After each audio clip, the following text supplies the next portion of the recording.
Sur décision du médecin Vincent Sanchez, l'arrêt des soins a commencé ce lundi matin pour Vincent Lambert, un patient en état végétatif depuis plus de 10 ans. Ce dernier est devenu le symbole du débat passionnel en France sur la fin de vie et d'une bataille juridique acharnée qui se poursuit depuis 10 ans. Cousine éloignée de Vincent Lambert, Hélène Lio raconte comment la mère du patient a fondu en larmes en apprenant que l'arrêt des soins de son fils avait démarré au CHU de Reims. Voilà, je suis passée, elle m'a reçue en me disant « Tu veux t'arrêter, prendre un café avant d'y aller ?» Et à ce moment-là, elle reçoit le mail et elle est partie en crise, en larmes. Un mail de l'hôpital disant que les soins avaient commencé. Enfin, l'arrêt des soins, les soins. Il lui a envoyé une dose de sédatif et ils ont arrêté de l'alimenter. On est en train de l'éteindre petit à petit feu. Moi je peux vous dire, ce sont des nazis. Ils méritent ce que j'ose pas dire. Il le savait, c'était programmé. Il s'est permis de nous envoyer un email froidement. Validé par le Conseil d'État fin avril, l'interruption des soins prévoit, selon une source médicale, l'arrêt des machines à hydrater et alimenter, ainsi qu'une sédation contrôlée, profonde et continue de cet homme aujourd'hui âgé de 42 ans, ainsi qu'une prise d'analgésique par précaution. Mais l'éprouvante bataille juridique et morale qu'est devenue l'affaire Lambert n'est pas terminée. La tenue de l'élection présidentielle permettra d'éviter de tomber dans le piège du vide constitutionnel et de tout ce qui s'ensuivra comme danger et dérapage aux conséquences désastreuses, a estimé le général Ahmed Gaïd Salah, selon le texte d'un discours prononcé lors d'une visite sur le terrain.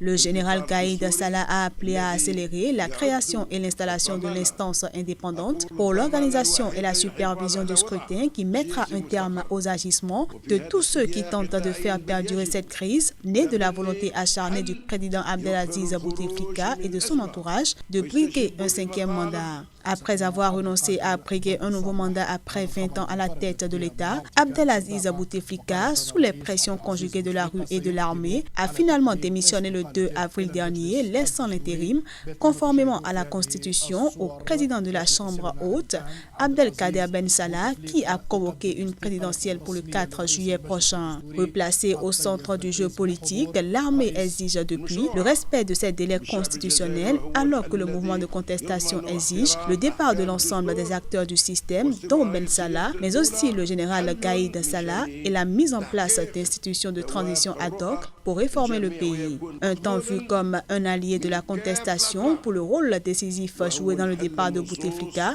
après en avoir été un soutien indéfectible durant 15 ans, le général Gaïd Salah est depuis plusieurs semaines la cible des manifestants pour son refus de sortir du cadre de la Constitution.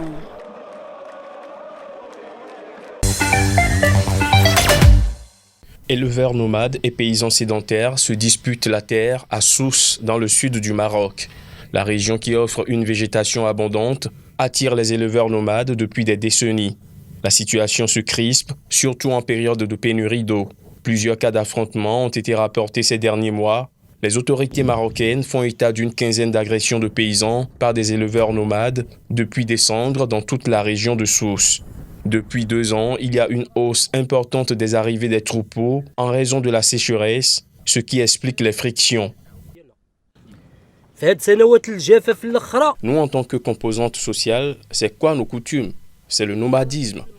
On ne peut pas être enfermé dans un seul endroit, on veut circuler dans tout le Grand Maroc et dans le cadre de la loi. Les nomades que nous avons connus par le passé avaient de 300 à 600 têtes de bétail et ils vivaient en harmonie avec les habitants d'ici. La preuve est qu'une grande partie des habitants d'ici sont originaires du Sahara. Mais les nomades d'aujourd'hui arrivent avec plus de 14 000 têtes de bétail selon les statistiques des autorités. Les agriculteurs sédentaires de la région enragent de voir les troupeaux nomades piétiner les champs de blé et de maïs cultivés à grande peine.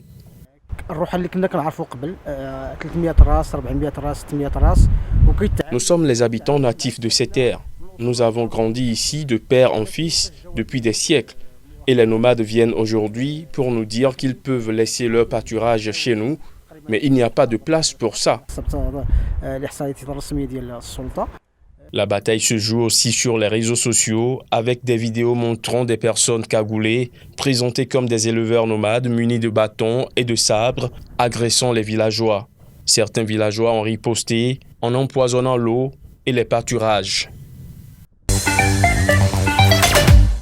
La Cour d'appel de Paris a ordonné dans la soirée de ce lundi la reprise des traitements de Vincent Lambert.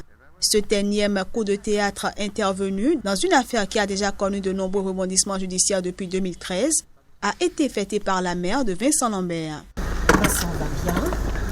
On demande 3 choses maintenant. Que Vincent sorte de cet hôpital, de cette prison, bien sûr. Vincent n'est pas en fin de vie, on peut regarder la vidéo. S'en foutre, parce que tout se passe dans le visage. Et Vincent, il a besoin seulement de boire, de manger, et puis de l'amour, bien sûr. Le docteur Sanchez et le CHU ont remis en place l'alimentation et l'hydratation de Vincent Lambert et ont arrêté sa sédation continue. C'est la confirmation de notre victoire d'hier. Le gouvernement a plié, le docteur Sanchez a plié, le CHU de Reims a plié. Désormais, les mesures provisoires réclamées par le comité de l'ONU sont respectées. C'est aujourd'hui la victoire du droit. C'est aujourd'hui la victoire de la justice et de ceux qui la promeuvent. C'est aussi aujourd'hui la victoire de Vincent Lambert qui va être enfin accepté pour ce qu'il est, c'est-à-dire une personne handicapée, avec ses limites, avec ses faiblesses, et nous devons l'accepter tel qu'il est. L'interruption des traitements de Vincent Lambert, couplée à la mise en œuvre d'une sédation profonde et continue, avait débuté ce lundi matin, conformément à une décision médicale signée par le docteur Vincent Sanchez en avril 2018 et validée par le Conseil d'État fin avril. Selon les avocats des parents de Vincent Lambert, la décision de la Cour d'appel est provisoire d'une durée de 6 mois, permettant au comité de l'ONU d'étudier le dossier. Vincent Lambert, aujourd'hui âgé de 42 ans, est hospitalisé depuis qu'un accident de la route en septembre 2008 l'a plongé à 32 ans dans un état végétatif.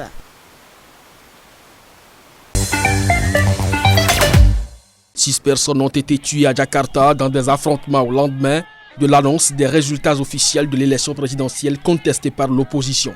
Certains ont des blessures par balle, certains par arme blanche, mais nous ne devons encore clarifier cela, a expliqué ce mercredi le chef de la police indonésienne en se basant sur des informations du service médical de la police.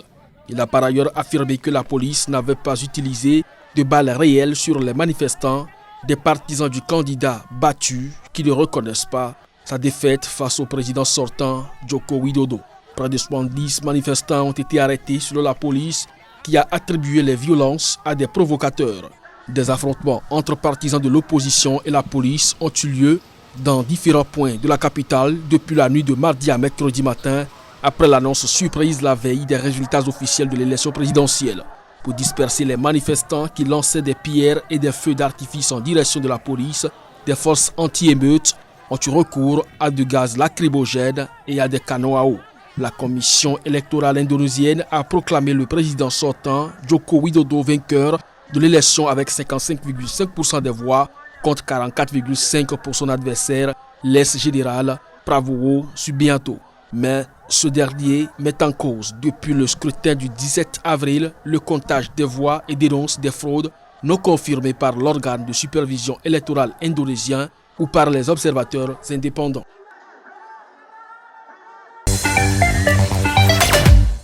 Les officiels indiens décomptent les quelques 600 millions de voix des élections législatives dans un centre de New Delhi. Le parti du Premier ministre Narendra Modi possède une large avance dans les premières tendances du dépouillement, augurant d'une probable reconduction des nationalistes hindous à la tête du géant asiatique.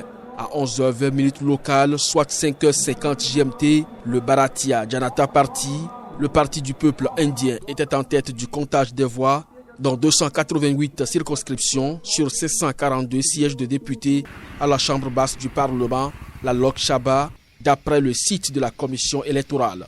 Si cette tendance se confirme, la coalition amenée par le BJP dépasserait confortablement la majorité absolue des 272 sièges parlementaires. Le BJP pourrait même franchir à nouveau cette barre seule, une situation peu courante dans l'histoire politique indienne, plutôt habituée aux larges coalitions. Par contraste, le parti du Congrès, principale formation d'opposition, ne faisait la course en tête que dans 50 circonscriptions de la Lok Sabha. Aucun siège n'a encore été déclaré officiellement. 67% des 900 millions d'électeurs indiens ont voté au cours de 6 semaines sur avril-mai au plus grand scrutin jamais organisé. Les résultats pourraient être connus dans la journée.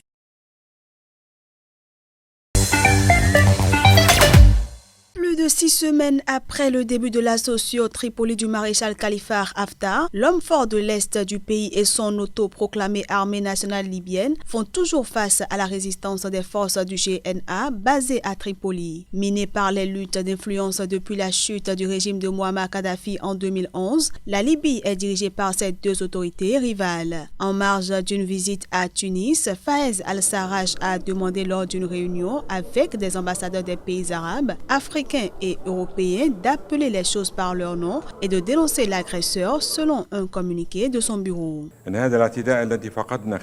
Cet assaut qui nous a coûté des centaines de morts des deux côtés n'avait pas lieu d'être. Nous étions sur le point de résoudre la crise que notre pays connaît depuis des années par des moyens pacifiques, mais cet assaut est venu détruire radicalement le processus politique. Vous pouvez être sûr que les circonstances que traverse notre pays sont des circonstances exceptionnelles et qu'au sein du gouvernement d'union nationale, nous vivons une guerre qui nous a été imposée pour défendre nos familles dans la capitale de tous les Libyens et pour bâtir l'État démocratique et patriotique qu'espère notre peuple. L'affaire est délicate, car elle est en relation avec l'union d'une nation et il ne faut jamais permettre à un aventurier de ruiner cette union. Soyons tous unis contre ceux qui cherchent à disperser un peuple uni. L'ambition politique est sans doute un droit légitime, mais il y a des moyens pour la concrétiser. De son côté, le maréchal libyen Haftar a affirmé ce mercredi à Paris à Emmanuel Macron que les conditions n'étaient pas réunies pour un cessez-le-feu autour de Tripoli. Il a cependant reconnu qu'une reprise d'un dialogue politique serait nécessaire pour sortir de la crise. Depuis le début de l'assaut des forces du maréchal Haftar le 4 avril dernier, les combats ont fait 510 morts et 2467 blessés, selon un bilan communiqué ce lundi par l'Organisation mondiale de la santé. L'Irlande élit ce vendredi ses députés au Parlement européen lors d'un scrutin sous le signe du Brexit, le pays s'inquiétant des conséquences économiques du divorce de Bruxelles et Londres, son plus proche partenaire commercial. Plus de 400 millions d'électeurs sont appelés à voter dans 28 pays pour élire 751 députés européens. Pour ces élections, la plupart des principaux partis politiques se sont fortement mobilisés. Tous souhaitent atténuer les conséquences pour l'économie irlandaise du divorce de Londres avec Bruxelles fixé au 31 octobre prochain ou plus tard. Actuellement, représentée par 12 sièges au Parlement, l'Irlande gagne lors de ces élections 2 nouveaux sièges récupérés parmi les places qui sont censées être laissées vacantes prochainement par les Britanniques. Les Irlandais ne pourront en effet occuper ces 2 sièges que lorsque le Royaume-Uni aura effectivement quitté l'Union européenne après le Brexit. Toujours ce vendredi, les Irlandais sont aussi appelés à se prononcer par référendum sur la modernisation du divorce dans leur pays où un vent de changement et d'ouverture a balayé ces dernières années une tradition catholique enracinée. Les bureaux de vote ayant ouvert à 7h, soit 6h GMT, les résultats sont attendus seulement lundi prochain.